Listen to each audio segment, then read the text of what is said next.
Ako si Carlos at ang aking pangalan ay nagiging malungkot na tunog sa hangin ng dagat. 3 taon na ang nakalipas mula nang kinuha ng mga manananggal ang aking asawang si Maria. Ngunit ang sakit ay parang kahahit lang nangyari kahapon. Nakaupo ako ngayon sa tabi ng dalampasigan ng Baybayon, ang aming maliit na barangay sa Baybayin. Pinapanood ang mga alon na bumabayo sa mga bato habang ang aking anak na si Tonyo ay naglalaro sa buhangin. Tatay, bakit hindi ka naliligo sa dagat katulad namin noon? Tanong ni Tonyo. Ang kanyang munting mga mata ay puno ng pagtataka.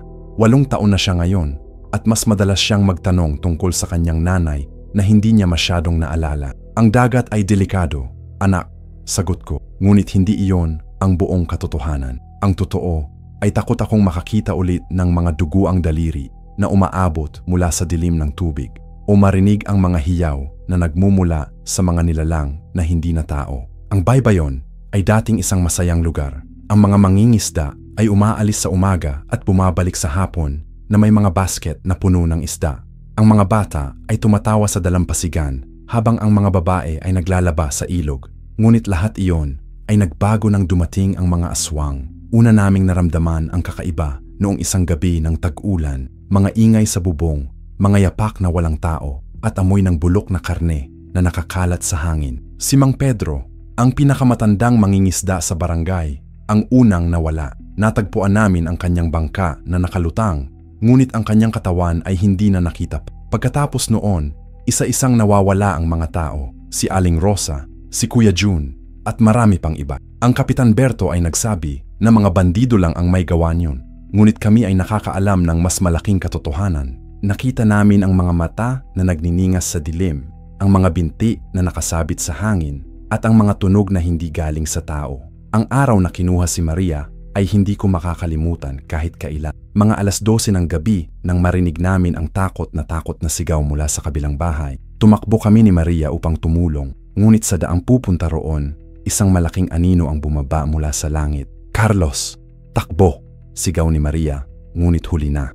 Ang nilalang ay may mukha ng babae, ngunit mga pangil na parang hayop. Ang kanyang katawan ay nakaputol sa gitna at ang kanyang mga laman loob ay nakakalat na parang mga buntot, isang manananggal. Sinubukan kong protektahan si Maria, ngunit ang nilalang ay masyadong mabilis. Kinuha niya si Maria sa mga braso ko at tumalbog sa himpapawid. Ang huli kong narinig ay ang iyak ng aking asawa na unti-unting nalayo sa dilim ng gabi. Mula noon, ako at si Tonyo ay naging mag-isa.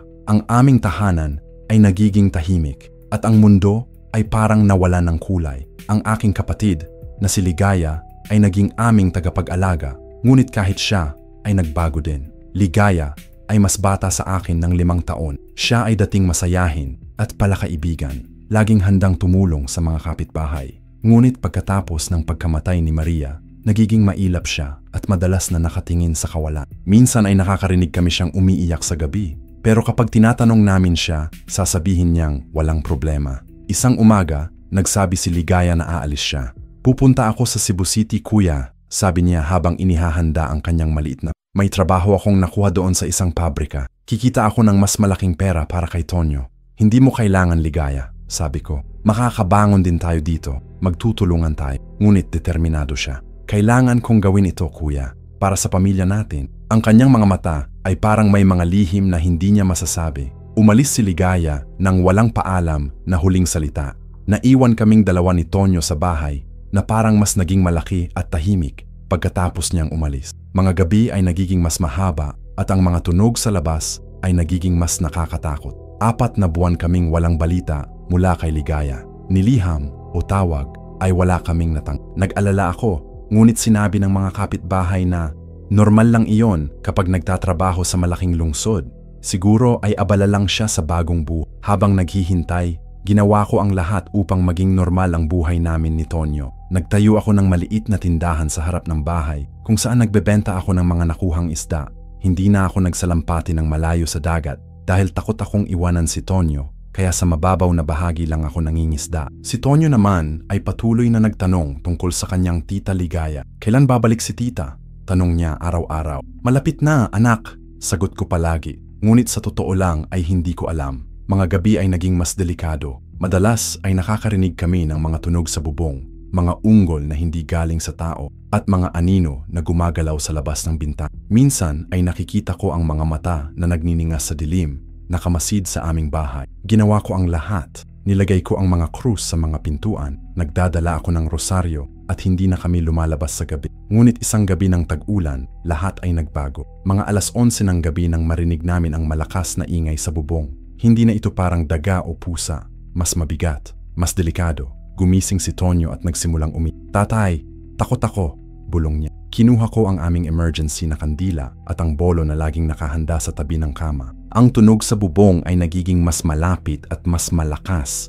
Parang may naglalakad na hindi tao. Biglang namatay ang ilaw sa buong barangay. Lahat ng mga bahay ay naging madilim at ang tanging liwanag ay ang mga bituin sa langit. Sa dilim na iyon, nakakarinig kami ng mga hiyaw na nagmumula sa mga kalapit na bahay, mga aswang, bulong ko. Kinuha ko si Tonyo at nagtatago kami sa ilalim ng mesa. Mula sa mga bitak sa pader, nakikita namin ang mga anino na nagtatalsik sa himpapawid. Mga manananggal na lumilipad sa ibabaw ng mga bahay, naghahanap ng mga biktima. Isang malaking anino ay bumagsak sa aming bakuran.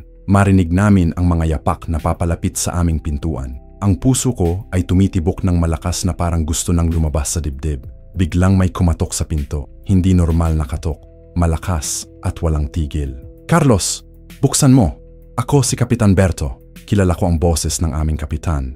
Ngunit may kakaiba doon. Mas mababa at mas nakakamangha kaysa sa normal. Pero ano bang choice namin? Kapag hindi namin binuksan, baka pilitin niya. Binuksan ko ang pinto ng kaunti. Nakita ko si Kapitan Berto, ngunit ang kanyang mga mata ay parang nagniningas sa dilim. Ang kanyang ngiti ay masyadong malaki. At nakita ko ang mga ngipin niyang mas matutulis kaysa sa normal. "Carlos, kailangan ninyong lumabas," sabi ni Kapitan Berto. "May mga aswang sa paligid. Mas safe kayong kasama namin." "Nasaan ang ibang mga tao?" tanong ko. "Nasa sentro ng barangay. Lahat ng mga pamilya ay nandoon na. Kayo na lang ang natitirang hindi pa nakakasama." Hindi ko alam kung bakit, ngunit may kakaiba sa kanyang invitation. Parang may nagsasabi sa akin na huwag sumama. Ngunit bago pa ako makasagot, isang malaking tunog ang narinig namin mula sa himpapawid. Tumingala kami at nakita ang isang manananggal na bumababa sa aming direksyon. Ang kanyang mga mata ay nakatingin sa amin. Ang kanyang mga pangil ay nakikita sa liwanag ng buwan. "Pumasok kayo!" sigaw ni Kapitan Berto at pumasok kami sa loob ng bahay. Sinara namin ang pintuan at mga bintana. Ang manananggal ay bumagsak sa bubong namin. Marinig namin ang mga kuko niyang kumakabit sa mga yero. Ang mga ungol niya ay nakakabingi. "Huwag kayong maingay," bulong ni Kapitan Berto. "Makakaginhawa lang tayo kung tahimik." Ngunit sa harap namin, nakita namin ang kakaiba. Ang mga mata ni Kapitan Berto ay unti-unting nagiging pula at ang kanyang mga daliri ay nagiging mas mahaba. Nagsimula akong mag-doubt sa kanya. Biglang may sumama na ingay sa labas. Hindi na ito ang manananggal sa bubong. Ito ay ibang nilalang na mas mabigat at mas delikado. Ang mga yapak niya ay parang kumukulog sa lupa. Pagkatapos ay nakarinig kami ng malaking away sa labas. Ang manananggal sa bubong ay nagsimulang sumigaw. Ngunit hindi na ito sigaw ng naghahanap ng biktima. Ito ay sigaw ng takot. May ibang nilalang sa labas na nakikipag-away sa manananggal. Mga segundo lang ang nakalipas nang biglang naging tahimik ang manananggal ay hindi na nakikita at ang mga tunog ng away ay natapos na. Nagtinginan kami ni Kapitan Berto. Ang kanyang mukha ay bumalik sa normal. Ngunit nakita ko pa rin ang kakaiba sa kanyang mga "Sino kaya ang nakapagtaboy sa manananggal?" tanong ko. Bago pa siya makasagot, may kumatok sa pinto. Ngunit ang katok na ito ay iba. Mahinahon at pamilyar. "Kuya Carlos, ako si Ligaya." Yung puwi ko ay parang tumitigil. Ang boses ay kay Ligaya nga. Ngunit ano ang ginagawa niya dito sa ganitong oras? Hindi ba siya dapat nasa Cebu City? Binuksan ko ang pinto at nakita ko ang aking kapatid. Ngunit may kakaiba sa kanya. Ang kanyang balat ay mas maputi kaysa sa naalala ko at ang kanyang mga mata ay parang nagniningas sa dilim. Ang kanyang mga damit ay puno ng dugo, ngunit hindi niya dugo. "Ligaya?" tanong ko. Ngumiti siya, ngunit ang kanyang ngiti ay parang hindi natural. "Kamusta ka, kuya? Kamusta si Tonyo?" Lumabas si Tonyo mula sa likod ko at tumakbo kay Ligaya. "Tita, bumalik ka na!" Yakapan niya si Tonyo. Ngunit nakita ko na ang kanyang mga kamay ay nanginginig. Parang hirap siyang kontrolin ang sarili. "Oo, bumalik na ako," sabi ni Ligaya, "at hindi na ako aalis." Nagtinginan kami ni Kapitan Berto. Ang kanyang mukha ay nagbago. mula sa ngiti ay naging seryoso. Parang nakakita siya ng kakaiba kay Ligaya. "Ligaya," sabi ni Kapitan Berto, "matagal ka nang wala. Saan ka galing?" "Sa Cebu City, Kapitan," sagot ni Ligaya. Ngunit ang kanyang boses ay parang hindi convinced sa sariling sagot. "Talaga?" tanong ni Kapitan Berto. "Kailan ka umuwi?" "Kahapon lang, Kapitan. Nagpahinga muna ako sa kabilang barangay bago ako umuwi dito." Ngunit may kakaiba sa kanyang mga sagot. Parang may mga lihim na hindi niya masasabi. At ang pinakakakaiba, bakit siya nandito sa ganitong oras ng gabi? At bakit may dugo sa kanyang mga damit? "Ligaya," tanong ko, "nakita mo ba ang manananggal sa labas?" Napatigil siya sa pagiging yakap kay Tonyo. Ang kanyang mga mata ay nagtama sa akin at nakita ko ang kakaiba doon. Parang may takot, ngunit hindi takot sa manananggal, takot sa mga tanong ko. "Walang nakita, kuya," sabi niya. "Bakit mo na itanong? May manananggal na nakaupo sa bubong namin kanina." Biglang nawala na lang. Ang mukha ni Ligaya ay naging mas pale. Siguro natakot at tumakas na lang. Ngunit ang sagot niya ay hindi nakakapaniwala. Paano niya malalaman na natakot ang manananggal kung hindi niya nakita? At bakit siya parang alam niya kung ano ang nangyari? Si Kapitan Berto ay patuloy na nakamasid kay Ligaya. Ang kanyang mga mata ay parang nag-aanalisa, parang naghihintay ng tamang panahon upang magtanong ng mahalagang bagay. "Ligaya," sabi ni Kapitan Berto, "may mga bagong patakaran sa barangay. Hindi na pwedeng maglakaw sa gabi kung hindi kasama ang mga kasamahan. Delikado sa mga aswang." "Opo, Kapitan," sagot ni Ligaya. "Maiintindihan ko."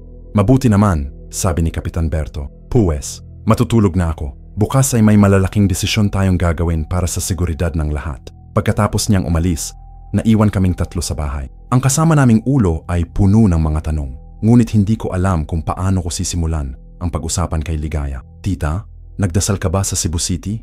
tanong ni Tonyo. "Oo, anak," sagot ni Ligaya. "Maraming simbahan doon. Nakakita ka ba ng mga aswang doon?" Napatigil si Ligaya. Ang kanyang mga mata ay naging malungkot. "Wala, Tonyo. Walang mga aswang sa Cebu City." Ngunit ang kanyang sagot ay parang hindi parang may tinatagong sakit sa kanyang boses. Natulog kami ng gabi na iyon, ngunit hindi ako nakatulog ng maayos. May mga tanong sa aking isip na hindi ko masagot. Bakit bumalik si Ligaya sa ganitong panahon? Paano niya nalaman na safe na ang barangay? At ano ang ibig sabihin ng mga dugong nasa kanyang damit? Sa mga sumunod na araw, napansin ko ang mga pagbabago kay Ligaya. Hindi na siya lumalabas sa araw, laging nakatago sa loob ng bahay. Kapag tinatanong ko siya, sasabihin niyang pagod pa siya sa journey mula sa Cebu City. Nakikita rin namin siyang nagiging aggressive. Minsan ay nasisigawan niya si Tonyo kapag nagiging makulit o nabubuwisit siya sa mga simple na tanong. Hindi iyon ang Ligaya na kilala namin. Ngunit ang pinakakakaiba, nakikita ko siyang nakatingin sa dagat sa mga gabi. Parang may hinihintay siya o may hinahanap, at ang kanyang mga mata ay parang nagniningas sa dilim, katulad ng mga mata ng mga nilalang na nakita namin sa nakaraang mga gabi. Isang gabi, nagsimula uli ang mga atake ng mga aswang.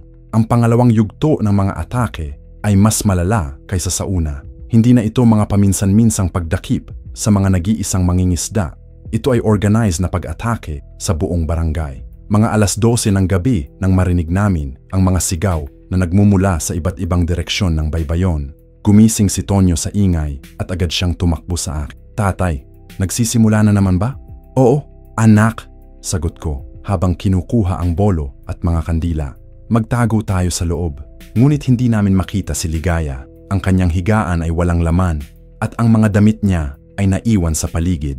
Nagsimula akong magpanik. "Ligaya," tawag ko, ngunit walang sumagot. Mula sa bintana, nakita namin ang mga anino na nagtatalsik sa himpapawid. 3 manananggal na lumilipad sa ibabaw ng mga bahay. Ang kanilang mga ungol ay nakakabingi sa tahimik na gabi. Ang kanilang mga mata ay parang mga 2 putik na nagniningas sa dilim. Pero may kakaiba sa gabing iyon. Hindi tulad ng mga nakaraang atake kung saan ang mga manananggal ay naghahanap lang ng mga biktima. Ngayong gabi ay parang may pakay sila. Parang may hinahanap silang specific na tao. Isang manananggal ay dumapo sa bubong ng kapitbahay namin na si Aling Marta. Nakarinig namin ang kanyang mga hiyaw habang sinusubukan niyang makatakat. Ngunit bago pa siya makuha ng nilalang, biglang may sumama na anino na ang bagong nilalang ay mas mabilis at mas malakas. Nakipag-away ito sa manananggal at sa loob ng ilang segundo ay napatumba niya ito. Ang manananggal ay tumalsik papalayo duguan at sugatan. Ano yon? Bulong ni Tonyo. Hindi ko alam ang sasagot. Ang nilalang na nag-save kay Aling Marta ay hindi tulad ng manananggal. Ito ay may kumpletong katawan, ngunit ang mga galaw niya ay hindi tao. Mas mabilis at mas savage. Ang nilalang ay tumayo sa bubong ni Aling Marta at tumingin sa direksyon namin. Sa liwanag ng buwan, nakita ko ang kanyang mukha. Ligaya, ngunit hindi ito ang ligaya na kilala namin. Ang kanyang mga mata ay nagniningas ng dilaw na kulay. Ang kanyang mga kuko ay naging mahaba at matalas. At ang kanyang mga ngipin ay nagbago na rin. Siya ay naging aswang. Hindi pwede, bulong ko. Hindi Ngunit totoo ang nakikita ko. Ang aking kapatid, ang babae na nag-alaga kay Tonyo, pagkatapos mamatay si Maria, ay naging isa sa mga nilalang na kinakatakutan na. Si Ligaya ay tumalon mula sa bubong ni Aling Marta at pumunta sa direksyon ng isa pang manananggal. Makakipag-away siya dito at sa loob ng ilang segundo ay matatalo niya ito. Ang manananggal ay tumakas, takot sa lakas ni Ligaya. Pagkatapos ng away, si Ligaya ay tumingin sa direksyon ng aming bahay. Nakita niya kaming nakamasid sa bintana. Ang kanyang mukha ay nagbago. Mula sa fierce expression ay naging malungkot at nahihiyang expression. Tumalon siya mula sa kung nasaan siya at pumunta sa aming bakur. Tumayo siya sa harap ng aming pinto, ngunit hindi siya pumasok. Parang natakot siyang harapin kami. Kuya, tawag niya. Ang kanyang boses ay parang nasa malayo kahit malapit lang siya. Kailangan nating mag-usap. Binuksan ko ang pinto, ngunit hindi ako lumabas. Si Tonyo ay nakatago sa takot sa Ligaya, tanong ko, ano ang nangyari sa iyo? Umupo siya sa mga hagdan ng aming bahay. Ang kanyang mga mata ay bumalik sa normal, ngunit nakikita ko pa rin ang kakaiba sa kanyang mga features. Ang kanyang balat ay mas maputi, ang kanyang mga daliri ay mas mahaba at may kakaiba sa kanyang mga kilos. Hindi ako pumunta sa Cebu City, kuya, simula niya. Hindi ko kayo niloko. Saan ka nagpunta? Sa mga kuweba ng Bulawan, sagot niya. Doon ako nagtago habang nangyayari ang transformation. Ang mga kuweba ng Bulawan ay isang lugar na hindi pinupuntahan ng mga tao sa barangay. Sinasabing cursed ang lugar na iyon at mga nilalang na hindi tao ang nakatira doon. Ngunit hindi ko inakala na pupunta si Ligaya doon. Bakit mo ginawa iyon? Tanong ko. Umiyak si Ligaya. Ang kanyang mga luha ay parang may dugo. Dahil sa galit, kuya. Dahil sa pagkagalit sa mga pumatay kay Ate Maria. Hindi iyon dahilan para... Alam mo ba kung gaano ko kamahal si Ate Maria? Putol niya sa akin. Alam mo ba kung gaano sakit na makita kang umiiyak araw-araw? Na makita si Tonyo na nagtatatanong kung bakit wala na ang nanay niya? Natigil ako. Hindi ko naakala na ganun pala ka-affected si Ligaya sa pagkamatay ni Maria. Nang mga gabing iyon na nag-a-attack ang mga aswang, patuloy ni Ligaya. Nakikita ko kayong nakatago. Nakikita ko ang takot sa mga mata ninyo. At nasasabi ko sa sarili ko na hindi enough ang pagiging normal na tao para protektahan kayo. Kaya, naging aswang ka. Hindi ko plano na maging ganito, sabi ni Ligaya. Nakipag-meet ako kay Kapitan Berto dahil alam kong may alam siya tungkol sa mga aswang. Hiniling ko sa kanya na turuan ako kung paano sila makakamit. Napatigil ako. Si Kapitan Berto, opo, siya ang nagturno sa akin na pumunta sa mga kuweba ng Bulawan. Siya ang nagsabi sa akin ng mga ritual na kailangan kong gawin. Nagsimula akong mag-doubt kay Kapitan Berto. Bakit niya alam ang mga ganong bagay? At bakit niya tinulungan si Ligaya na maging aswang? Pero nung naging aswang ka na, tanong ko, bakit hindi ka bumalik agad?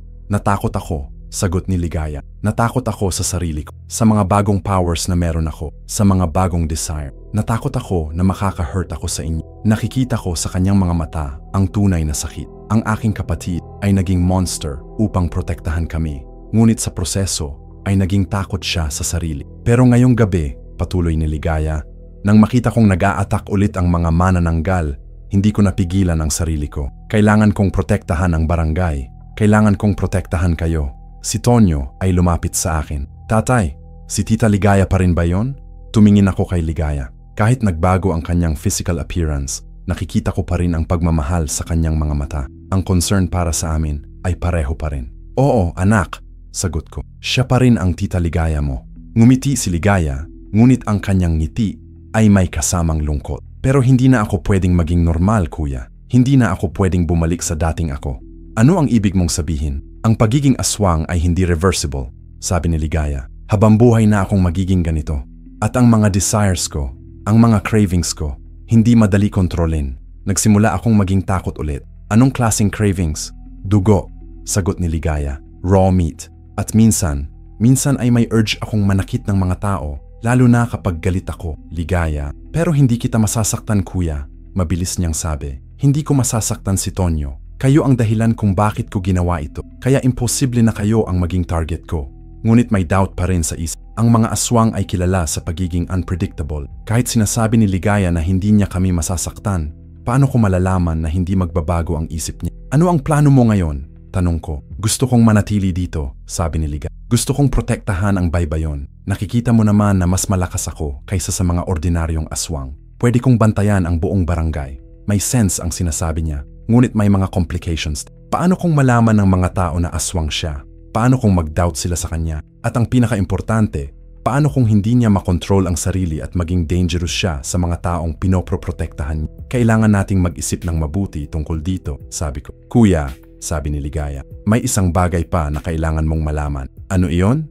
Hindi ako ang tanging aswang sa barangay. Napatigil ako. Ano ang ibig mong sabihin? Si Kapitan Berto, sabi ni Ligaya. Siya rin ay aswang. At hindi lang siya, may mga kasama siyang iba pa. Nagsimula akong maging mas confused. Ligaya, sigurado ka ba sa sinasabi mo? Opo, kuya. Nakita ko siya sa mga kuweba ng Bulawan. Siya ang nag-lead sa mga ritual na ginawa ko. At ang mga atake ng mga manananggal, hindi random ang mga iyon. May plano sila. Anong plano? Hindi ko pa sure, sabi ni Ligaya. Pero nakikita ko na ang mga atake ay may pattern. Hindi lang sila kumukuha ng mga tao para sa pagkain. Parang may hinahanap sila o may ginagawang preparation para sa mas malaking bagay. Nagsimula akong mag-connect ang mga dots. Ang weird behavior ni Kapitan Berto noong gabing may manananggal sa bubong namin. Ang kanyang mga mata na naging pula. Ang kanyang pagsabi na may mga bagong patakaran sa barangay. Ligaya, tanong ko, bakit ka tumira sa mga kuweba ng Bulawan kung alam mong may mga aswang doon? Kasi sila ang nag-transform sa akin, sagot ni Ligaya. Si Kapitan Berto ay naging mentor ko sa process. Akala ko ay tumutulong siya sa akin para protektahan kayo. Ngunit nung naging complete na ang transformation ko, nalaman ko ang totoo. Ano ang totoo? Gusto nila akong gamitin, sabi ni Ligaya. Gusto nila na sumama ako sa mga plano nila. At nung tumanggi ako, sinubukan nila akong i-control through magic. Magic? Good, sabi ni Ligaya. Isang form ng Filipino sorcery. Ginagamit nila ito para kontrolin ang mga aswang na ayaw sumunod sa kanila. Nagsimula akong maintindihan ang complexity ng situation. Hindi lang simpleng aswang attacks ang nangyayari sa baybayon. May mas malaking konspirato na involve ang mga local leaders. Ligaya, tanong ko, sino pa ang kasama ni Kapitan Berto? Hindi ko pa lahat alam, sabi ni Ligaya. Pero may nakita akong babae na nakatapis na pari. May nakita rin akong ilang mga tao sa barangay na may kakaibang kumilos. Nagsimula akong mag-worry. Kung ang mga local leaders ay mga aswang, sino pa ang pwede naming mapagkatiwalaan? Sino pa ang pwede naming lapitan para sa Ano ang gagawin natin? Tanong ko. Una, sabi ni Ligaya, kailangan nating mag-ingat kay Kapitan Berto. Hindi natin pwedeng ipakita na may alam tayo tungkol sa kanya. Pangalawa, kailangan nating alamin kung sino pa ang kasama niya para ma-identify natin ang lahat ng mga threats. At pangatlo, kailangan nating hanapin ang paraan para protektahan ang mga innocent na tao sa barangay, sabi ni Ligaya. At kung kailangan natin silang i-evacuate. Nakikita ko sa mata ni Ligaya ang determination.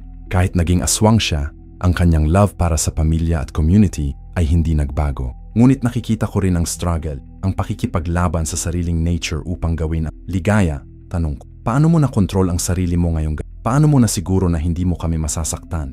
Hirap na hirap ako, kuya, sagot ni Ligaya. Bawat segundo ay may urge akong maging violent. Pero iniisip ko kayo, iniisip ko si Tonyo, iniisip ko si Ate Maria, at yung galit na nakakit ko para sa mga pumatay sa kanya ay ginagamit ko para labanan ang mga evil na aswang. Sustainable ba yon? Hindi ko alam, honest niyang sagot. Hindi ko alam kung gaano katagal ko mamaintain ang control na ito, kaya kailangan nating maging mabilis sa mga plano natin. Biglang may nakarinig kaming tunog mula sa labas. Mga yapak na papalapit sa aming bahay. Nagtinginan kami ni Ligaya. May paparating, bulong ni Ligaya. Tumayo siya at ang kanyang mata ay naging alerto. Ang kanyang senses ay mas sharp ngayon kaysa sa normal na tao. Sino? Tanong ko. Si Kapitan Berto, sagot ni Ligaya. At may kasama siyang dalawa.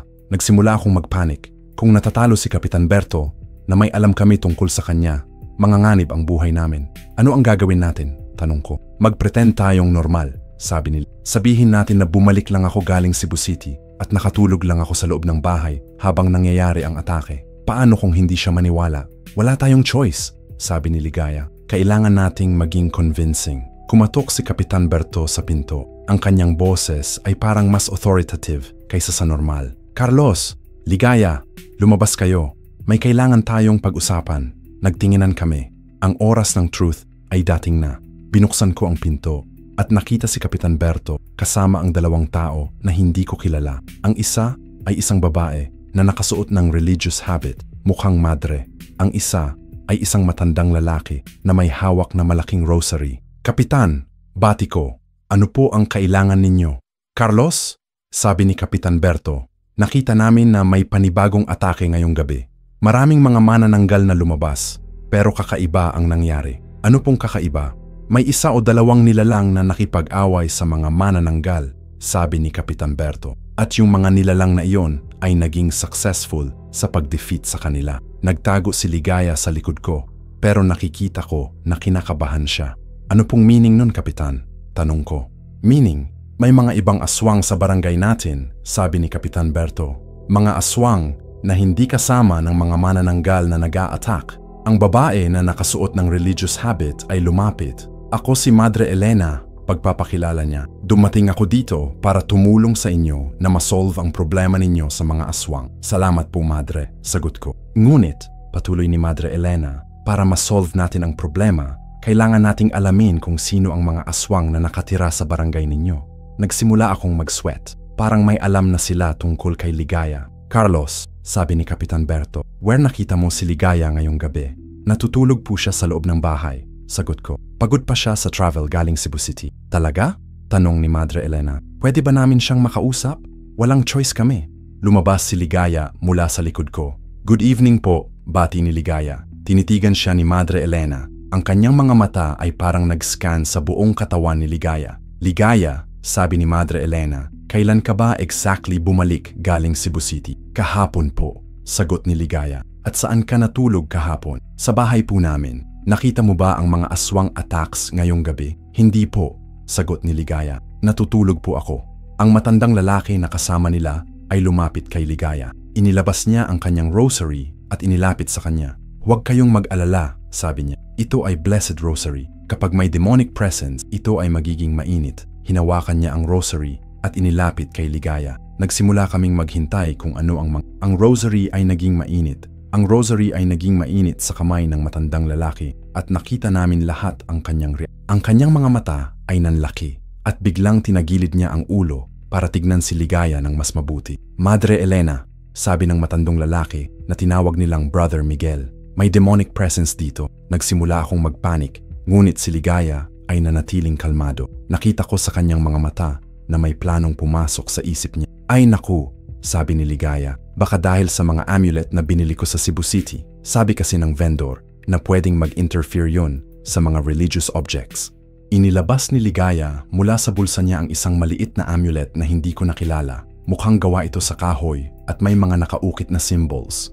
Tignan ninyo po, sabi ni Ligaya habang ipinakita ang amulet. Sabi ng nagbenta ay galing daw ito sa mga old Filipino belief. Hindi ko alam na pwede palang mag-conflict sa mga Catholic object. Si Madre Elena ay kinuha ang amulet at tiningnan ito ng mabuti. Ito nga ay may pagan origins, sabi niya. Mga ganito ay nakaka-interfere sa mga blessed objects. Si Brother Miguel ay muling sumubok sa rosary, pero sa pagkakataong ito ay inilapit niya sa amulet sa halip na kay Ligaya. Ang rosary ay naging mas mainit pa.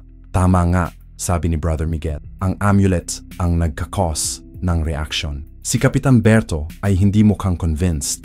Patuloy siyang nakamasid kay Ligaya na parang may hinahanap siyang evidence. Ligaya, sabi ni Kapitan Berto, matagal ka nang wala dito. Maraming nangyari sa loob ng 4 na buwan. Ano pong nangyari, Kapitan? Tanong ni Ligaya. Maraming tao ang nawala, mga aswang attacks, at ngayon, may mga mysterious na nilalang na lumabas na nakikipag-away sa mga original na attackers.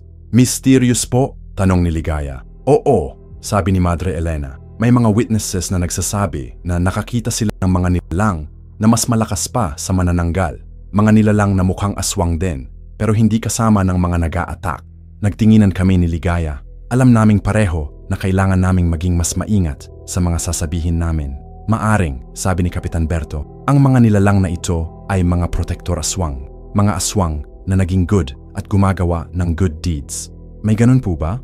Tanong ko. Hindi. Mabilis na sagot ni Madre Elena. Walang good aswang. Lahat ng aswang ay evil by nature. Kahit anong ginagawa nila na mukhang good, may hidden agenda yan. Nakita ko na nasaktan si Ligaya sa sinabi ni Madre Elena. Ang kanyang mga kamay ay naging fists at nakita ko na nagsimula siyang magalit. Pero Madre, sabi ko, paano kung may mga aswang na nag-aalis sa mga tao para labanan ang mas evil na aswang? Impossible, sabi ni Madre Elena. Ang nature ng mga aswang ay evil. Hindi pwedeng magkaroon ng alliance with humans. Ang mga ganyang thinking ay mga tactics lang nila para ma-fool tayo. Si Ligaya ay nagsimulang manginig. Nakikita ko na nahihirapan siyang ikontrol ang sarili niya. Ang galit niya kay Madre Elena ay nagiging obvious na. Ligaya, tanong ni Kapitan Berto, okay ka lang ba? Opo, sagot ni Ligaya. Pero ang kanyang boses ay medyo shaky. Medyo natatakot lang po sa mga kwento ninyo tungkol sa mga aswang. Huwag kang mag-alala, sabi ni Brother Miguel. Nandito kami para protektahan kayo. May dalang kami mga blessed weapons at protective prayers.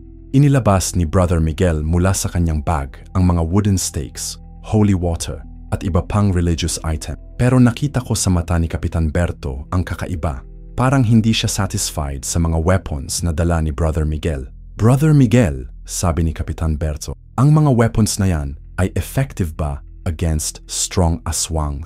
Oo naman, sagot ni Brother Miguel. Blessed ang lahat ng ito. Any demonic entity ay makaka-feel ng pain kapag na-touch ng mga items na ito. Pero si Kapitan Berto ay may ibang expression. Parang alam niya na hindi sufficient ang mga weapons na dala ni Brother Miguel para sa kung anong planong meron siya. Kapitan, tanong ko, ano pong plano ninyo para sa security ng barangay? May bagong sistema tayo, sabi ni Kapitan Berto. Starting tomorrow, may mga patrol groups na magro-round sa buong barangay.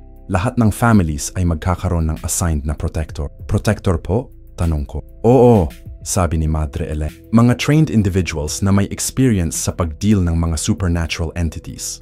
Sila ay magstay sa mga bahay ninyo para ma-monitor ang mga suspicious activities. Nagsimula akong mag-doubt sa kanilang plano. Parang hindi protection ang habol nila, parang surveillance. At saka, patuloy ni Kapitan Berto, may mga special na rituals tayo na gagawin. Mga blessing ceremonies para ma-purify ang buong barangay. Anong klaseng rituals po? Tanong ni Ligaya. Si Madre Elena ay ngumiti, pero ang kanyang ngiti ay hindi nakaka-assure. Mga traditional Catholic ceremony. Pero may mga modifications para ma-address specifically ang aswang problem. Modifications po, tanong ko. Oo, sabi ni Madre Elena. Halimbawa, may mga times na kailangan ng blood offerings para ma-strengthen ang mga prayers. Napatigil ako. Blood offerings po. Hindi naman human blood. Mabilis na clarification ni Madre Elena. Animal blood lang, pero minsan, kung sobrang severe ng demonic presence, kailangan ng human blood offerings pero voluntarily lang at very small amounts. Nagsimula akong maging uncomfortable sa direction ng conversation. Ang mga rituals na sinasabi nila ay hindi standard Catholic practices. May kakaiba sa mga plano nila. Madre, tanong ko, sure po ba kayo na Catholic ang mga rituals na yan?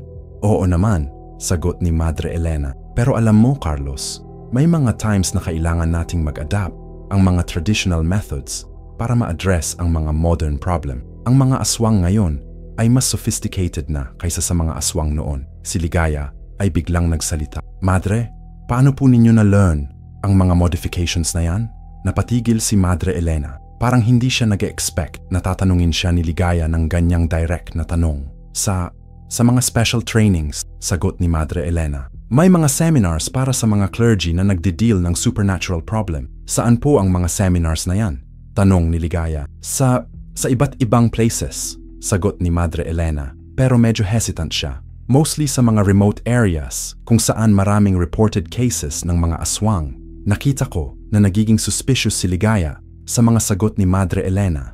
Ang mga tanong ni Ligaya ay nagiging mas pressing at nakikita ko na nagiging uncomfortable si Madre Elena. Madre, patuloy ni Ligaya, nakaka-encounter na po ba kayo ng mga good aswangs sa mga previous cases ninyo? Wala, mabilis na sagot ni Madre Elena. Sinabi ko na, walang good aswang, lahat sila ay evil. Pero paano po kung may aswang na naging aswang para protektahan ang mga mahal niya sa buhay? Tanong ni Ligaya. Paano po kung voluntary yung transformation niya para magkaroon siya ng power na makakalaban sa mga evil aswangs? Nagsimula akong mag-worry. Ang mga tanong ni Ligaya ay nagiging too specific. Parang nire-reveal niya accidentally ang kanyang sariling story. Si Madre Elena ay nagsimulang magalit. Ligaya, bakit ka nagtatatanong ng mga ganyang tanong? May alam ka ba tungkol sa mga aswang na hindi mo sinasabi sa amin? Wala po, sagot ni Ligaya. Curious lang po ako kasi nung nasa Cebu City ako, nakarinig ako ng mga stories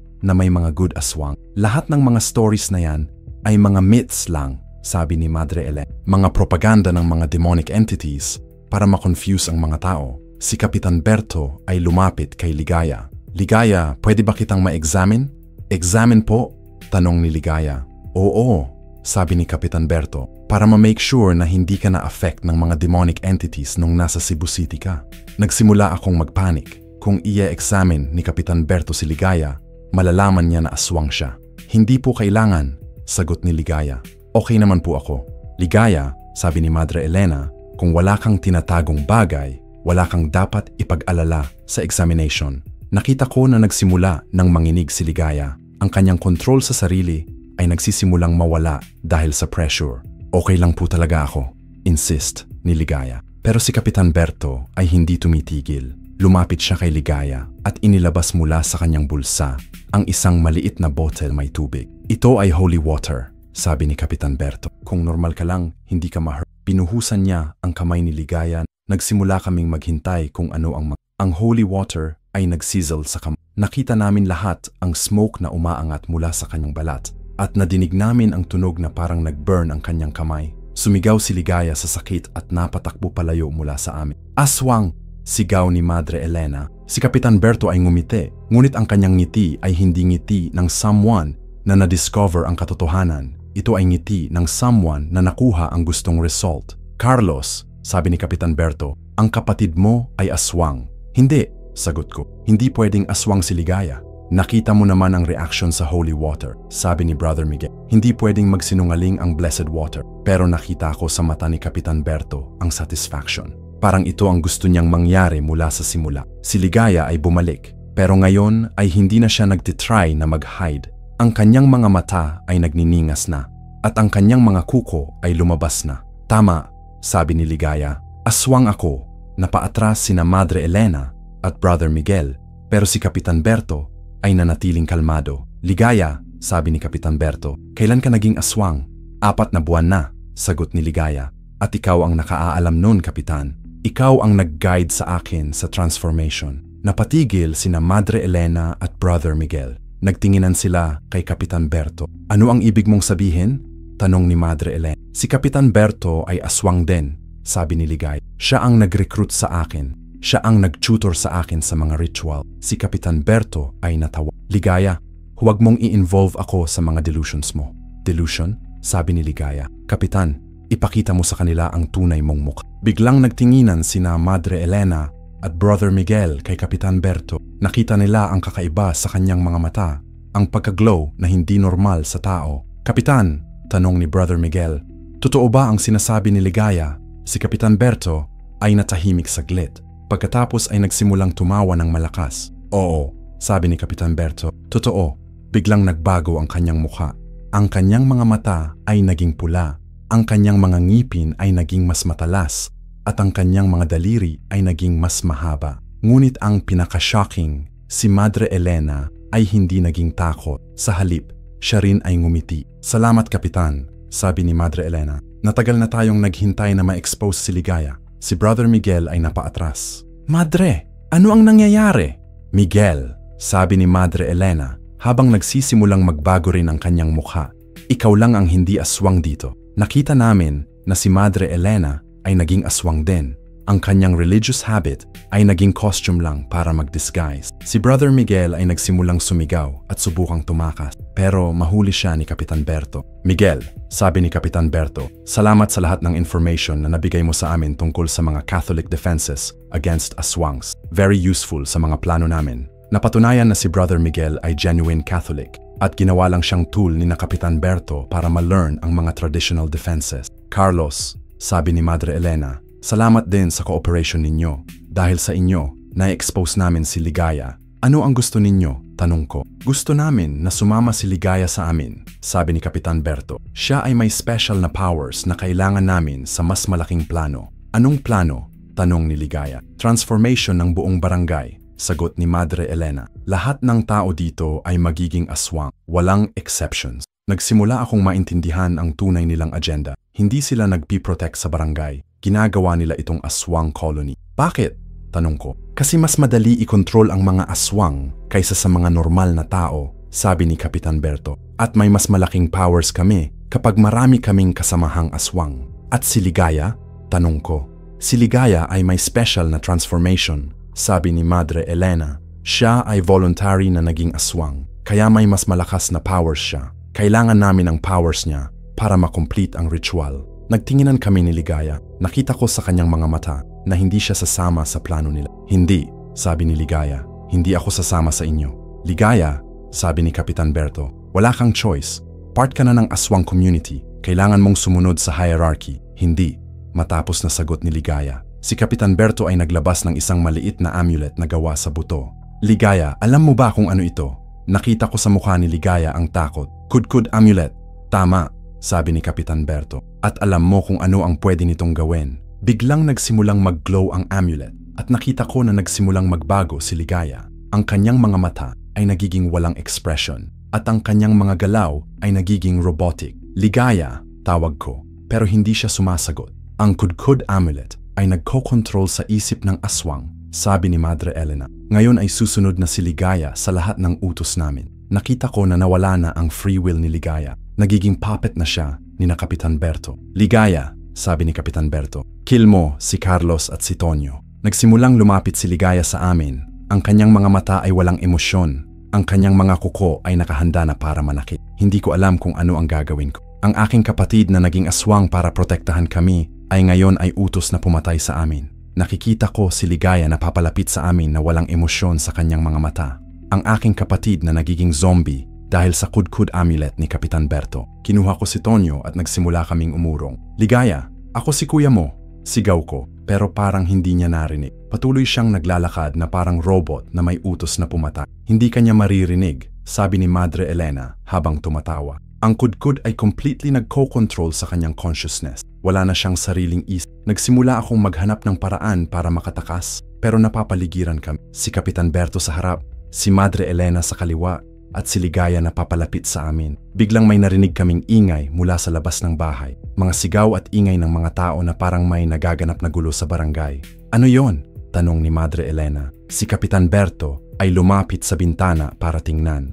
May mga tao sa labas na may mga hawak na panghampas. Mukhang nalaman nila ang tungkol sa mga aswang.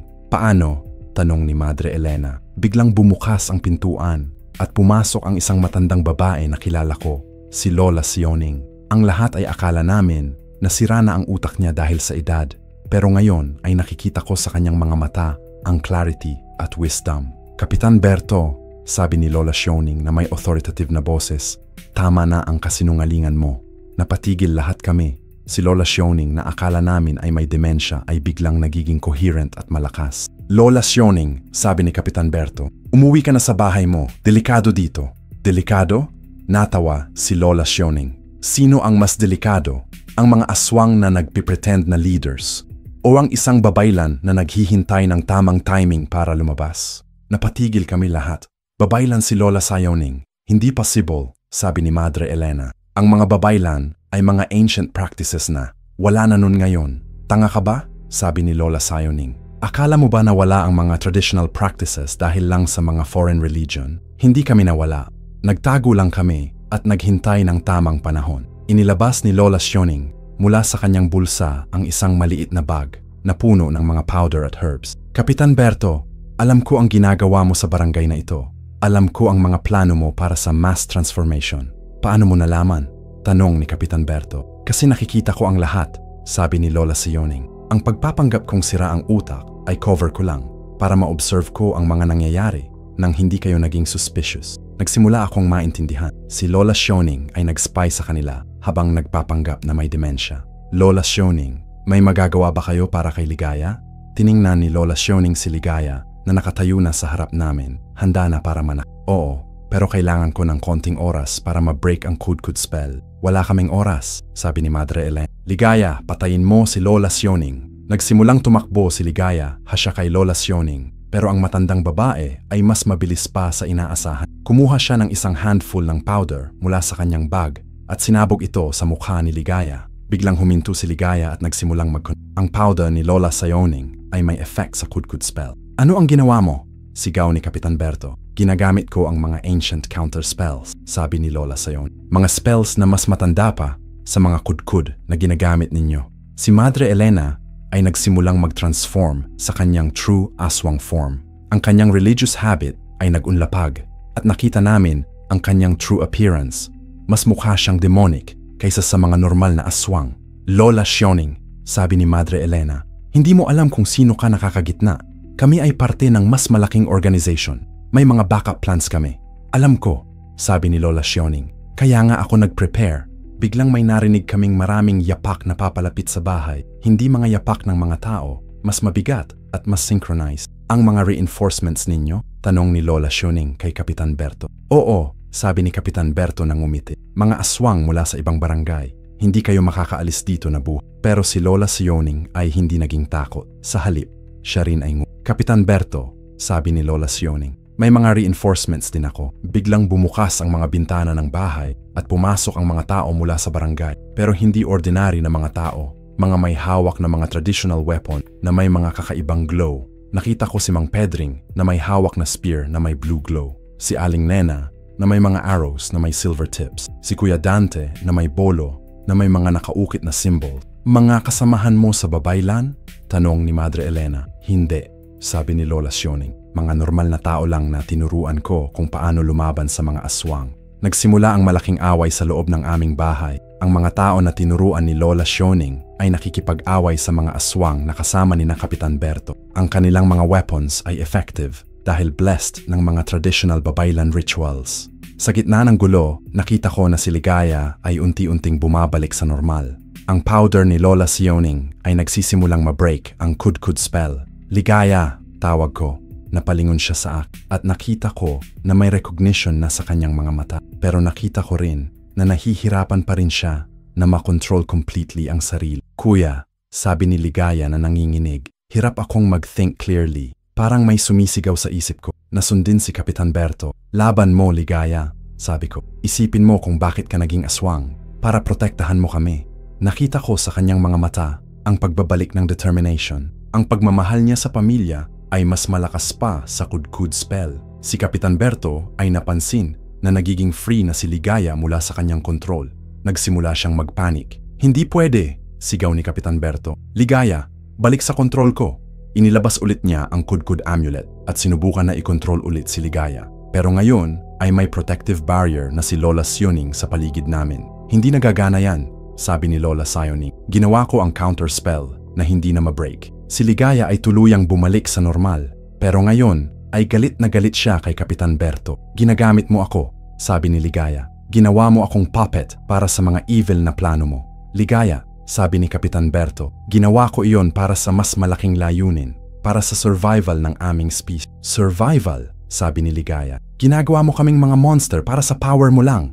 Nagsimulang makipag-away si Ligaya kay Kapitan Berto. Pero dahil mas experienced si Kapitan Berto sa pagiging aswang, mas malakas siya kay Ligaya. Sa labas ng bahay, nakakarinig kami ng mas maraming ingay. Ang mga backup aswang ni Kapitan Berto ay dumating na at nakikipag-away na sila sa mga volunteers ni Lola Sioning. Lola Sioning, sabi ko, may chance pa tayong manalo dito. Depende, sabi ni Lola Sioning. Kailangan nating ma-defeat si Madre Elena at si Kapitan Berto. Sila ang mga lead. Kapag nawala sila, magkakaroon ng confusion sa mga kasama nila.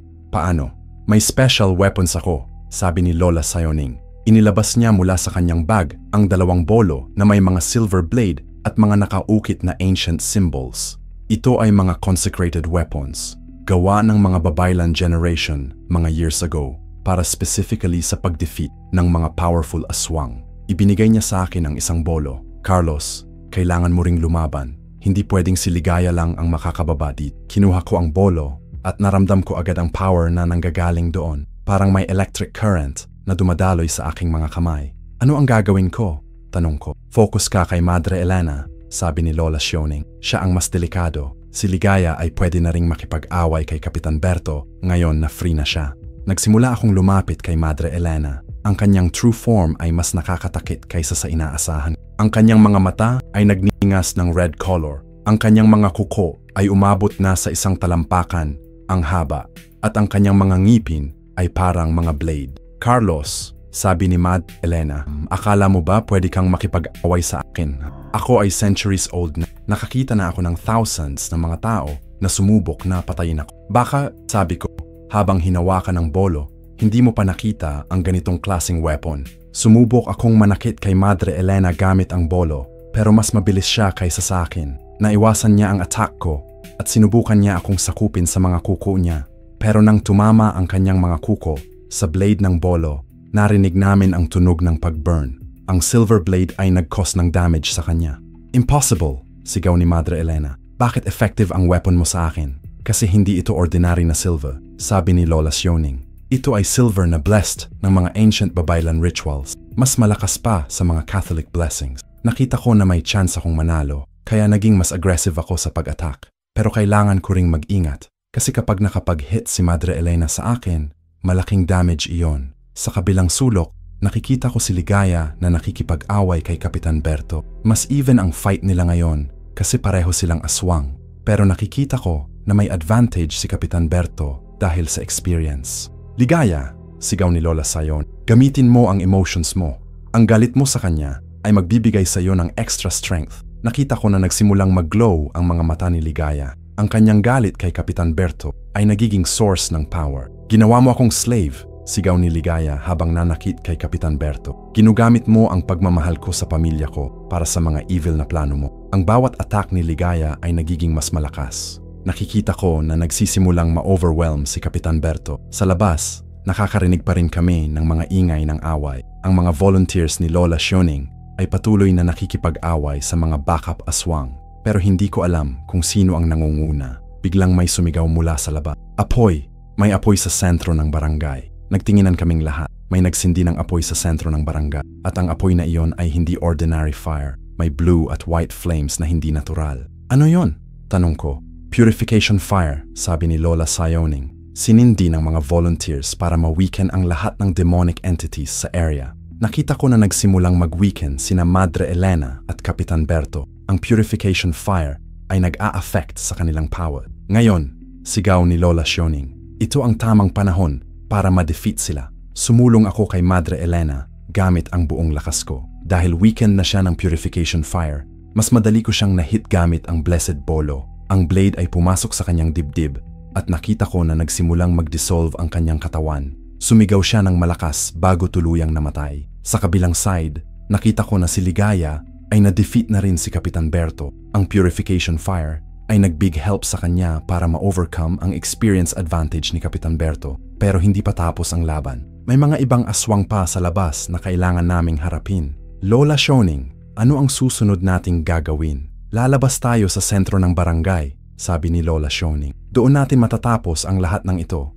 Kinuha namin si Tonyo at Brother Miguel at lumabas kami ng bahay. Nakita namin ang sentro ng barangay na puno ng mga tao na may mga hawak na traditional weapon. Sa gitna ay may malaking bonfire na may blue at white flames. At sa paligid ng bonfire ay may mga natitirang aswang na trapped dahil sa purification fire. Hindi nila malapitan ang fire pero hindi rin nila maalis sa area dahil nabablock sila ng mga volunteers. Ito na, sabi ni Lola Sioning. Ito na ang final battle. Ang sentro ng barangay ay parang naging battle. Nakita ko ang mga kapitbahay namin na hindi ko akalain na may alam sa pakikipaglaban ng aswang. Si Mang Pedring, na akala ko ay simpleng mangingisda lang, ay nakikita kong gumagamit ng spear na may kakaibang glow. Si Aling Nena, na palaging tahimik, ay ngayon ay may hawak na bow and arrow na may silver tips.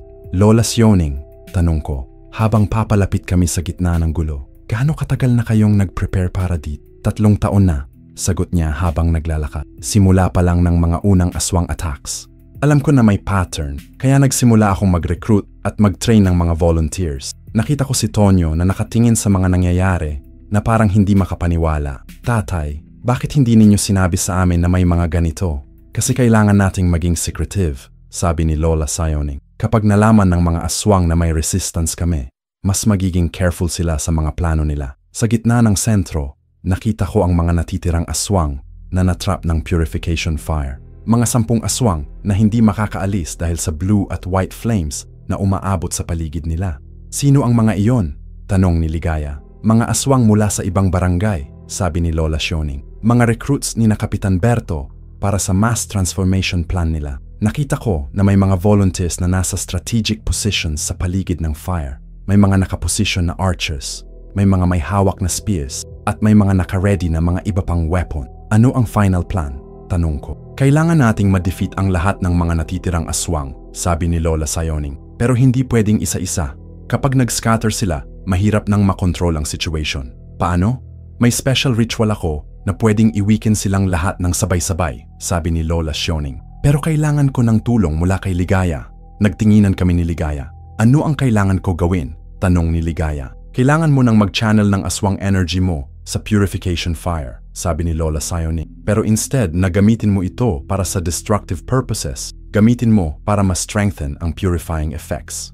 Paano ko magagawa iyon? Kailangan mo nang mag-sacrifice ng part ng aswang powers mo, sabi ni Lola Sioning. Hindi mo mawawala lahat, pero magwi-weaken ka temporarily. Nakita ko sa mukha ni Ligaya ang doubt. Safe ba yon para sa kanya? Tanong ko. May risk, honest na sagot ni Lola Sioning. Pero kung hindi natin gagawin ito, ang mga aswang na iyon ay makakatakas eventually. At kapag nakatakas sila, magre-recruit ulit sila at mag-organize ng mas malaking attack.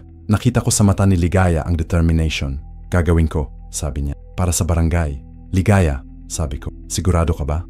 Opo, kuya, sagot ni Ligaya. Ito ang dahilan kung bakit ako naging aswang, para protektahan ang mga taong mahal. Lumapit si Lola Sioning sa purification fire at nagsimulang mag-chant ng mga words na hindi ko maintindihan. Ancient na language na parang mas matanda pa sa Filipino o kahit anong language na alam ko. Ang fire ay nagsimulang mag-intensify. Ang blue at white flames ay naging mas malakas. At nakita ko na nagsimulang mag-sweat ang mga trapped na aswang. Ligaya, sabi ni Lola Sioning. Ngayon, lumapit ka sa fire at i-place ang mga kamay mo sa hangin na malapit dito. Mag-focus ka sa pagiging protector mo instead sa pagiging predator. Lumapit si Ligaya sa fire. Nakita ko na nagsimulang mag-glow ang kanyang mga mata. Pero iba ang glow ngayon. Hindi na aggressive, mas peaceful at focused. Biglang nagsimulang lumabas ang energy mula sa mga kamay ni Ligaya. Golden na light na pumapasok sa purification fire. Ang fire ay naging mas intense pa at nakita ko na nagsimulang mag-weaken ang mga trapped na aswang. Mga volunteers, sigaw ni Lola Sioning. Ngayon, habang weak pa sila, nagsimulang mag-attack ang mga volunteers. Ang kanilang blessed weapons ay mas effective ngayon dahil sa strengthened purification fire. Isa-isang natatalo ang mga aswang. Pero nakita ko na si Ligaya ay nagsisimulang manghina. Ang pag-sacrifice ng kanyang energy ay nagiging toll sa kanyang katawan. Ligaya, tawag ko. Okay ka pa ba? Okay lang ako, sagot niya. Pero nakita ko na nanginginig na siya. Kailangan ko lang i-maintain ito hanggang ma-defeat ang lahat. Mga ilang minuto lang at natapos na ang lahat. Ang mga aswang ay na-defeat na at ang purification fire ay nagsimulang mag-diminish. Si Ligaya ay bumagsak sa lupa. Exhausted mula sa ritual. Tumakbo ako. Ligaya, okay ka ba? Okay lang ako kuya, sabi niya habang hirap na hirap. Pero parang nawala ang halos lahat ng aswang powers ko. Ligaya, sabi ni Lola Sioning na lumapit sa amin, ang ginawa mo ay nag-purify ng sarili. Hindi ka na full aswang, pero hindi ka rin bumalik sa pagiging normal na tao. Ano ang ibig ninyong sabihin? You're now something in between, sabi ni Lola Sioning. May remaining aswang abilities ka pa, pero controlled na sila. Hindi ka na mako-consume ng bloodlust at hindi ka na magi-transform involuntarily. Nakita ko sa mukha ni Ligaya ang relief. Ibig sabihin, pwede na akong maging normal na parte ng pamilya ulit? Oo, sagot ni Lola Sioning. Pero may responsibility ka pa rin. Ang remaining powers mo ay dapat gamitin mo para protektahan ang community. Tumayo ang lahat ng volunteers at nagsimulang mag-celebrate. Ang mga kapitbahay na hindi alam ang nangyayari ay lumalabas na rin ng mga bahay. Nakikita ang mga natalo na aswang sa paligid ng nagdaying na purification fire. Lola Sioning, tanong ko, safe na ba ang baybayon ngayon? Safe na, sagot niya. Pero kailangan pa rin nating maging vigilant. May ibang aswang groups pa sa ibang lugar na pwedeng makaka-learn ng nangyari dito. Ano ang gagawin natin?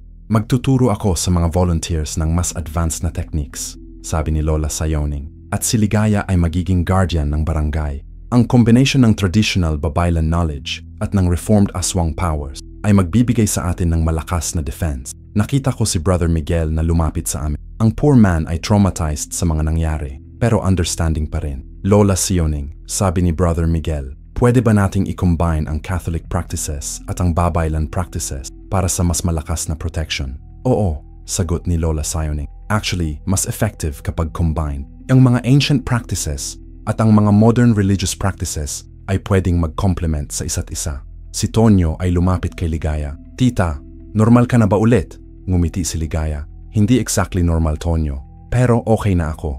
Hindi na ako delikado sa inyo. May superpowers ka pa rin ba? Konti, sabi ni Ligaya. Pero gagamitin ko lang ito para protektahan kayong lahat. Nakita ko sa mga mata ng mga kapitbahay ang mixture ng fear at gratitude. Fear dahil nalaman nila na may aswang sa kanilang community, pero gratitude dahil ang aswang na iyon ay naging dahilan ng kanilang kaligtasan. Carlos, sabi ni Mang Pedring, okay lang ba sa iyo na magstay si Ligaya dito sa barangay? Tiningnan ko si Ligaya. Nakita ko sa kanyang mga mata ang pagmamahal sa community at ang determination na protektahan ito. Oo, sagot ko. Siya pa rin ang aking kapatid at nakita ko kung paano niya ginawa ang lahat para sa aming kaligtasan. Salamat kuya, sabi ni Ligaya. Mga ilang linggo ang nakalipas mula sa final battle. Ang baybayon ay nagsimula uling maging peaceful. Ang mga mangingisda ay bumalik sa dagat. Ang mga bata ay naglalaro ulit sa dalampasigan. At ang mga pamilya ay naging united pa sa pamamagitan ng shared experience. Si Ligaya ay naging official guardian ng barangay. May schedule siya ng patrol sa gabi. At ang remaining aswang powers niya ay ginagamit niya para ma-detect ang mga potential threats. Ang mga kapitbahay ay naging komportable na sa kanya, lalo na nung nakita nila kung paano niya sila pinrotektahan. Si Lola Sioning ay naging official babaylan ng barangay. Nagtuturo siya sa mga volunteers ng advanced techniques at naging bridge siya between ang traditional practices at ang modern community needs. Si Brother Miguel ay naging parish priest ng barangay at nag-work siya closely with Lola Sioning para makombine ang Catholic at Babaylan practices. Ako naman ay bumalik sa pagiging mangingisda, pero ngayon ay may peace of mind na ako. Alam ko na may mga protector ang aming community at alam ko na si Ligaya ay safe na at hindi na makokonsume ng evil influences. Si Tonyo ay naging mas matapang. Nakikita ko na inspirasyon niya si Ligaya. Ang idea na pwede mong gamitin ang powers mo para sa good kahit may risks involved. Isang gabi, habang nakaupo kami sa dalampasigan at pinapanood ang mga bituin, nag-usap kami ni Ligaya. Kuya, sabi ni Ligaya, may regrets ka ba sa nangyari? Sa alin? Tanong ko. Sa pagiging aswang ko, sa mga hirap na dinulot ko sa pamilya, nag-isip ako saglit. Hindi, sagot ko. Nakita ko kung gaano ka ka-brave. Nakita ko kung paano mo isacrifice ang sarili mo para sa aming kaligtasan. Hindi ko ma-regret ang isang bagay na nag-save sa buhay namin. Salamat kuya. Pero Ligaya, patuloy ko, ang tanong ko sa iyo, may regrets ka ba? Sa simula, oo, honest niyang sagot. Nung ma-realize ko kung ano ang nangyari sa akin, takot ako na hindi na ako maging parte ng pamilya. Pero ngayon, nakikita ko na ang pagiging aswang ko ay naging blessing. Paano? Kasi natutunan ko kung paano gumamit ng power responsive, sabi nila. Natutunan ko na ang strength ay hindi para sa domination, para sa protection. Nakita ko sa langit ang mga bituin na Iniisip ko si Maria at kung ano kaya ang reaksyon niya sa lahat ng nangyari. Siguro ay proud siya kay Ligaya sa courage na ipinakita niya. Ligaya, sabi ko, sa tingin mo, ano kaya ang sasabihin ni Maria sa lahat ng nangyari? Ngumiti si Ligaya. Sa tingin ko, matutuwa siya na hindi ka nag-give up, na nakita mong paraan para makip ang family together kahit sa pinaka-imposible na circumstances. At sa iyo, sa tingin ko, matutuwa siya na ginawa ko ang lahat para protektahan kayo, sabi ni Ligaya. Kahit na naging aswang ako, ang heart ko ay naging same pa rin. Puno ng pagmamahal para sa pamilya. Nakita ko si Tonyo na natutulog na sa tabi ko. Ang peaceful na expression sa kanyang mukha ay nagpapakita na secure na siya sa aming family setup. Kuya, sabi ni Ligaya, may pangarap ako. Ano iyon? Gusto kong mag-travel sa ibang mga barangay, sabi ni Ligaya. Gusto kong ma-help ang ibang communities na may similar problem. Gusto kong maging wandering protector. Hindi ka ba magsasettle dito? Magstay ako dito as base, sabi ni Ligaya. Pero gusto ko ring ma-expand ang protection sa ibang lugar. May narinig akong mga kwento tungkol sa ibang aswang groups sa malayong lugar. Nakita ko sa kanyang mga mata ang determination. Ang aking kapatid ay naging full-time protector, hindi lang ng baybayon, pero ng lahat ng mga communities na kailangan ng tulong. Supportive ako sa pangarap mo, sabi ko. Pero promise mo sa akin na mag-iingat ka palagi. Promise, sagot ni Ligaya. Habang nakatingin sa dagat, naisip ko kung gaano kaganda ang ending ng aming story. Hindi perfect. May mga scars pa rin kami mula sa mga nangyari. Pero unified kami at may purpose kami na mas malaki pa sa individual na interest namin. Ang baybayon ay naging symbol ng resilience. Ang aming community ay naging proof na kahit sa pinaka-difficult na circumstances, pwede pa ring magkaroon ng hope at victory kapag may unity at cooperation. At si Ligaya, ang aking kapatid na naging aswang, ay naging symbol ng redemption. Proof na kahit naging monster ka, pwede kang bumalik sa pagiging hero kapag ginamit mo ang powers mo para sa tama. Sa mga susunod na gabi, makikita ko si Ligaya na nagpatrol sa buong barangay. Ang kanyang silhouette against the moonlight ay naging comforting sight para sa lahat ng mga nakatira sa baybayon. At ako, si Carlos, ay natutulog na ng mahimbing. Alam na protected ang aming pamilya at community ng isang guardian na handang mag-sacrifice ng lahat para sa aming kaligtasan. 6 na buwan ang nakalipas mula sa malaking labanan sa sentro ng baybayon. Ang buhay namin ay bumalik na sa normal, pero may mga pagbabago na hindi ko makakalimutan. Ang aming barangay ay naging mas united. Ang mga kapitbahay ay naging mas caring sa isa't isa. At lahat kami ay may shared na understanding na kailangan nating magbantay para sa community security. Si Ligaya ay tumupad sa kanyang pangarap. Nagsimula siyang mag-travel sa mga kalapit na barangay upang tumulong sa mga lugar na may problema rin sa mga aswang. Bawat buwan ay umuuwi siya sa baybayon para mag-report at mag-rest. Pero karamihan ng oras niya ay ginugugol niya sa pagiging traveling guardian. Nakakakuha kami ng mga balita mula sa kanya through letters at occasional visit. Nakatulong na siya sa 3 ibang barangay na may similar problem. Sa bawat lugar na napuntahan niya, naiwan niya ang trained volunteers at protection systems na tulad ng ginawa ni Lola Sioning sa amin. Kuya, sabi ni Ligaya sa isang recent visit niya, nakita ko na maraming communities ang may hidden aswang problem. Pero dahil wala silang resources or knowledge para lumaban, nagsisuffer sila in silence.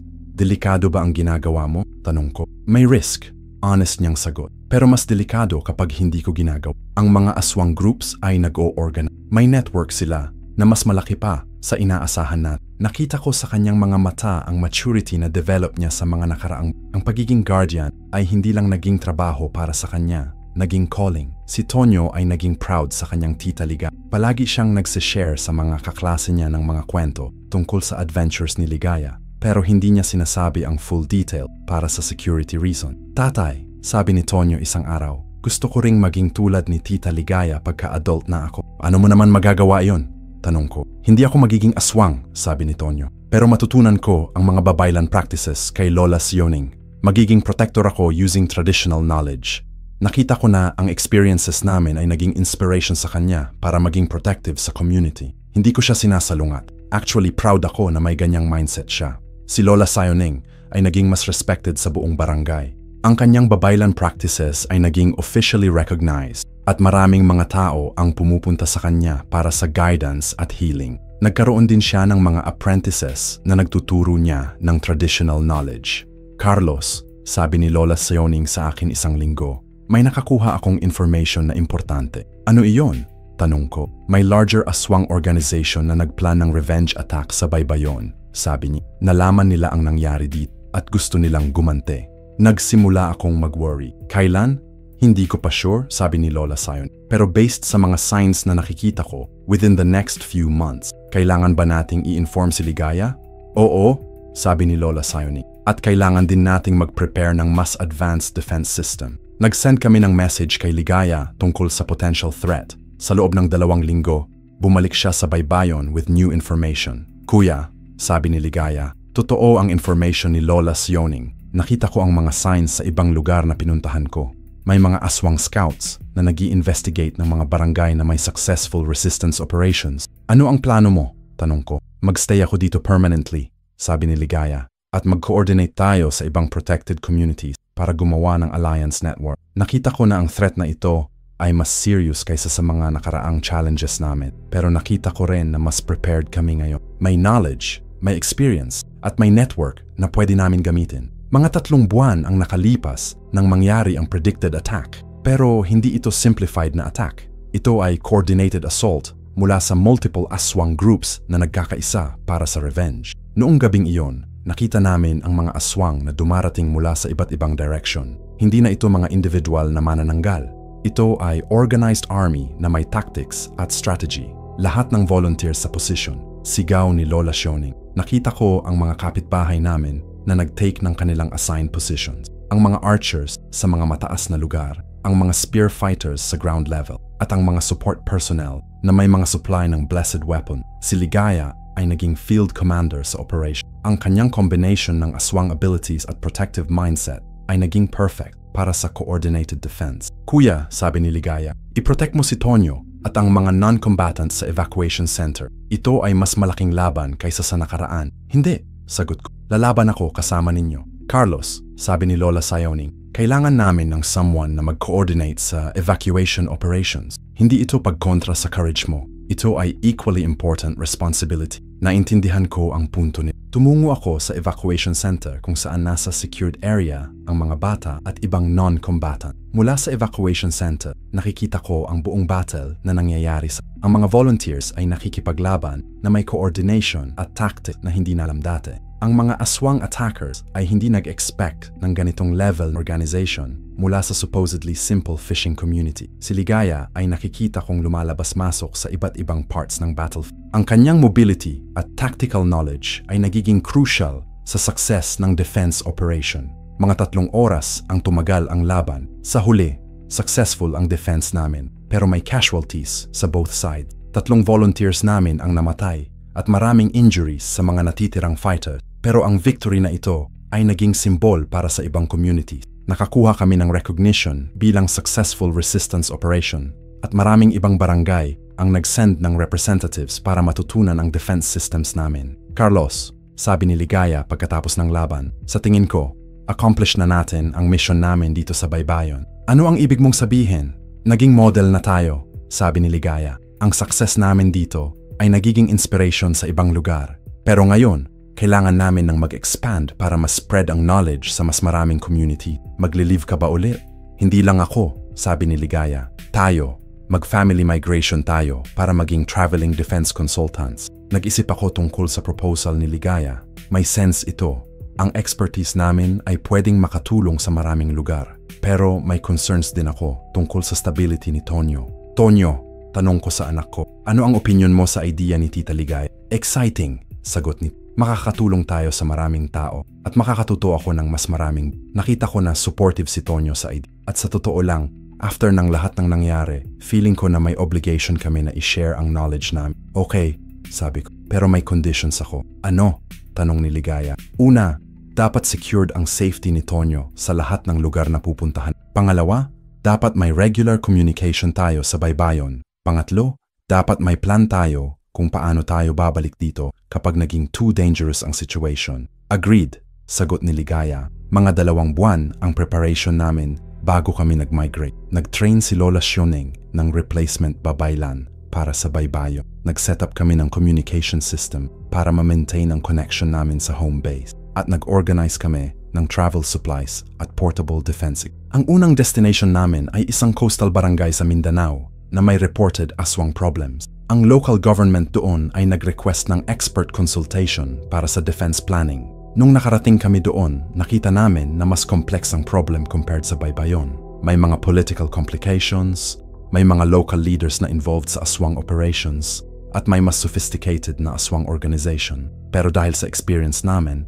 naging successful ang operations namin doon. Nagtayo kami ng defense network, nag-train ng volunteers, at nag-establish ng sustainable protection system. Sa loob ng 2 taon, nakatulong na kami sa 10 iba't ibang community. Bawat lugar ay may unique challenges, pero ang basic principles ay pareho: community unity, traditional knowledge at strategic defense planning. Si Tonyo ay naging expert na rin sa kanyang age. Natutunan niya ang mga babaylan practices, mga combat techniques, at mga organizational skills. Naging mini-consultant na siya para sa mga kabataan sa communities na tinutulungan namin. Ngayon, habang nagsusulat ako ng memoir na ito, nakaupo kami sa beach ng isang barangay sa Palawan na recently lang namin natulungan. Si Ligaya ay nagpatrol sa shoreline. Si Tonyo ay naglalaro kasama ang mga local kids. At ako ay nagre-reflect sa lahat ng nangyari sa aming family. Hindi ko inimagine na ang death ni Maria ay magiging simula ng ganitong journey. Hindi ko inimagine na ang transformation ni Ligaya ay magiging blessing instead of curse. At hindi ko inimagine na ang aming small family ay magiging instrument para sa protection ng maraming communities. Pero ang pinaka-importante na natutunan ko sa journey na ito, ang love at sacrifice ay mas powerful pa sa kahit anong supernatural force. Ang determination na protektahan ang mga mahal mo sa buhay ay pwedeng mag-overcome sa kahit anong obstacle. Si Ligaya ay patunay na kahit naging monster ka, pwede kang bumalik sa pagiging hero kapag ginagamit mo ang powers mo para sa tama. Si Tonyo ay patunay na ang mga bata ay pwedeng mag-adapt at mag-thrive kahit sa challenging circumstances. At ako, si Carlos, ay patunay na ang ordinary na tao ay pwedeng maging extraordinary kapag may tama na motivation. Ang baybayon ay naging legend na sa mga coastal community. Ang success story namin doon ay naging inspiration sa maraming lugar. At ang aming family ay naging symbol ng hope para sa mga communities na facing ng supernatural threats. Sa mga gabing katulad nito, habang nakatingin sa mga bituin at naririnig ang tunog ng mga alon, naalala ko si Maria. Alam ko na proud siya sa ginawa namin. Alam ko na happy siya na hindi namin gin-give up ang family at na ginawa namin ang lahat para ma-turn ang tragedy into triumph. Ang journey namin ay patuloy. May mga communities pa na kailangan ng tulong. May mga aswang organizations pa na kailangan ma-defeat. At may mga knowledge pa na kailangan ma-share. Pero confident ako na kaya namin dahil united kami, prepared kami, at may purpose kami na mas malaki pa sa individual interest. Salamat sa lahat ng nakinig sa aming kwento. Sana ang experience namin ay naging inspiration sa inyo na kahit sa pinaka-difficult na circumstances, may hope pa rin. Kahit parang hopeless na ang situation, may paraan pa rin para ma-overcome ang challenges kapag may love, sacrifice, at community cooperation. I-like ninyo ang video na ito kung na-inspire kayo sa kwento namin. Mag-subscribe para sa mas maraming stories ng hope at courage at mag-comment ng mga sariling experiences ninyo na tulad din nito.